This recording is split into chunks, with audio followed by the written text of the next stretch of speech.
Okay, g'day amazing people of the internet. Welcome back to another FJ40 Landcruiser restoration video. Now, this is going to be a two-part series on this M.unit.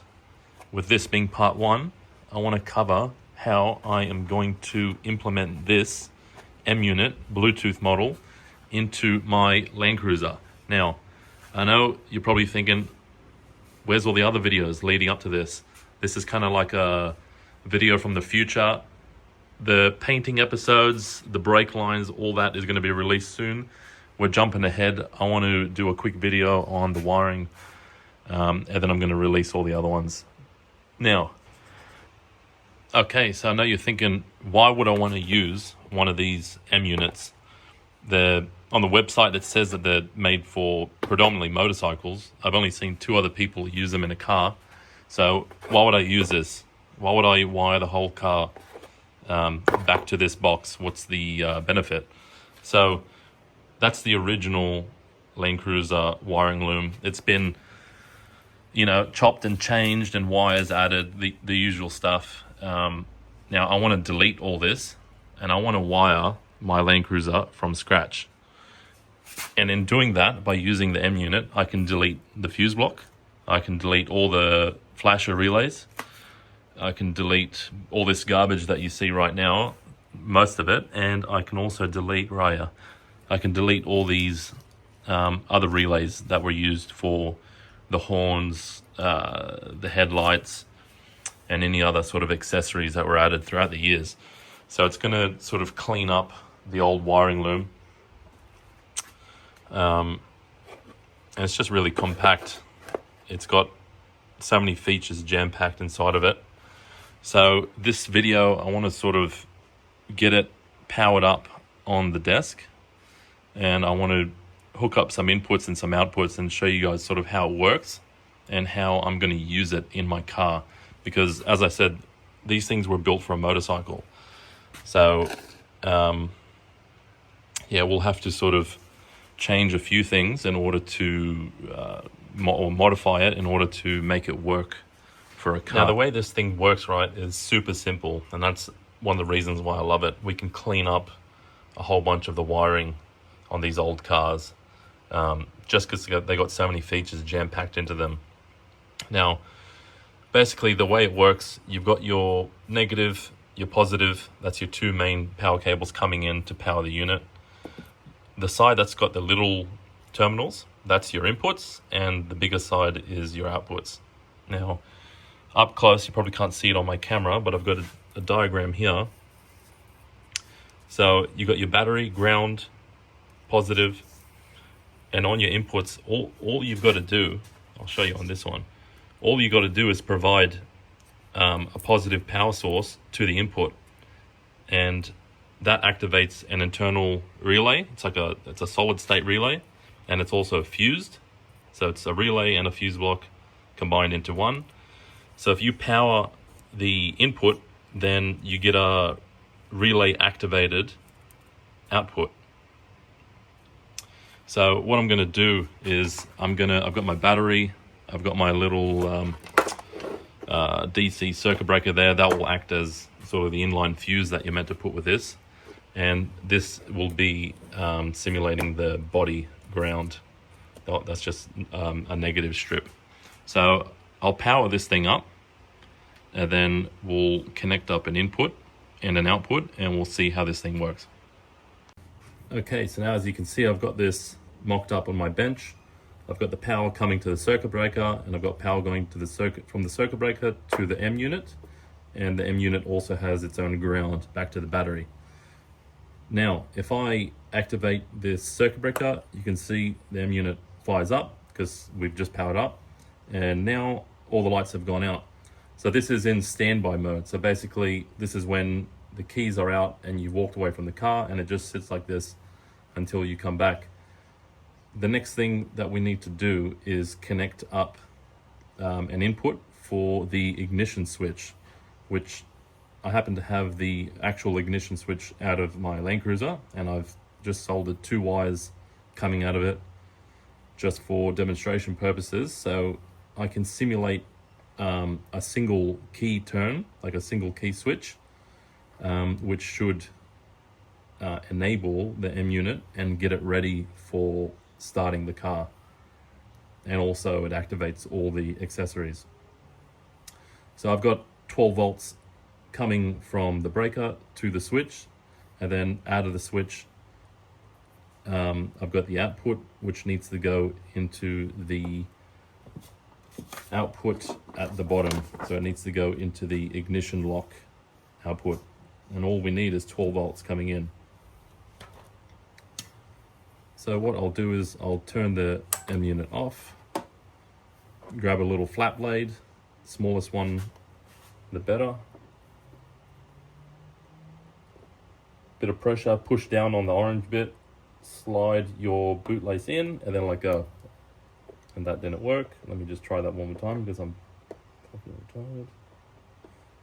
Let it go. Boom, done. Now we are locked in.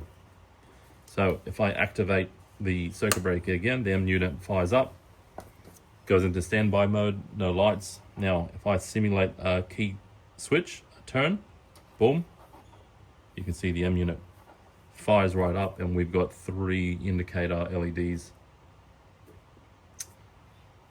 So now the next thing that I want to do is I want to connect a couple additional inputs onto this. So I want to do, say, like a horn, and then maybe like a left or right turn signal. And this will be sort of the end of the proof of concept. If I can get those to work, then this will 100% work in the car. There's no reason why it shouldn't. So let me hop to that. I'll mock it up, wire it up, and we'll be right back. Right, so now I just thought I'd show you. I've got the horn connected up, just the output side. So if we're going off the diagram, where's the horn? The horn is here. So the output, 12 volts out to the horn. So we need a positive or a red cable going to the horn, and then out of the horn, it just needs a ground. So as you can see, that's how I wired it up. From the output, we got a cable going to the horn, and then we've got another cable coming out of the horn going to the ground.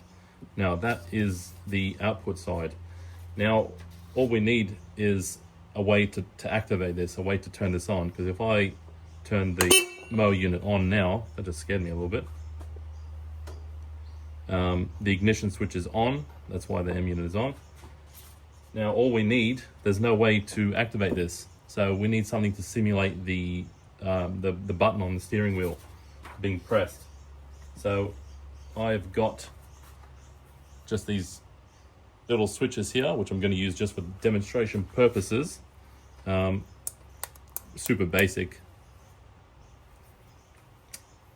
So all we need to do is, from the output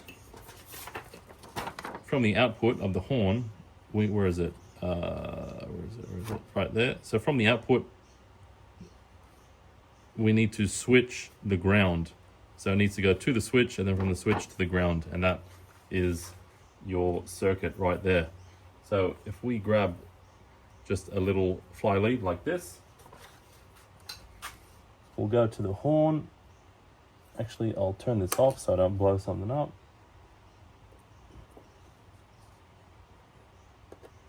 We'll get that cable going there. We'll connect this to that side, and then from the other side of the switch, make sure that's turned off. From the other side of the switch, so this cable needs to go to the ground.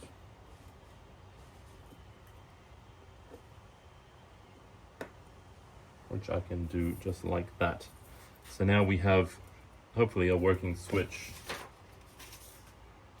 So what I might do is I might turn the ignition off. That's off. All right, Mo.Unit gets powered up, goes into standby, no lights on. We put our key in the ignition, turn it once, it activates. We now have accessories, and we can start the car if we need. So as you can see, there is currently 3 lights on. So if we turn this on, you can see that just deafened me. Boom. that works. If I disconnect the horn, just so we can see what happens to the Mo.Unit.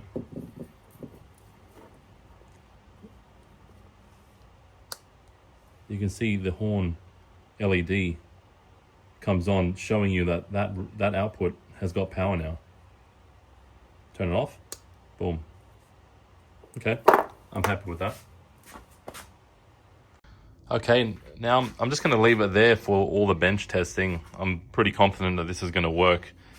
I've just installed all these components on this little aluminium bracket plate that I had laying around, and I've got these holes drilled out, so this is going to mount underneath the dash. If I can get it sitting up, it's going to mount like that, something like that. Obviously it's going to be flush, so it's going to sit like that under the dash, all nice and hidden. And then we've got to get all of our inputs. So we've got the reverse light switch, we've got the brake switch, and we've got all the inputs on the steering column, on the stalk. So all those are going to be inputs. They have to be wired to the input side of the Mo.Unit, and everything else coming out of the Mo.Unit, like the lights, the horn, all that sort of stuff, that's got to be wired up. So the next episode, hopefully I'm going to have everything wired. We can power this thing on, and I can show you how I've done it. All right, so stay tuned for part 2. Thanks, guys.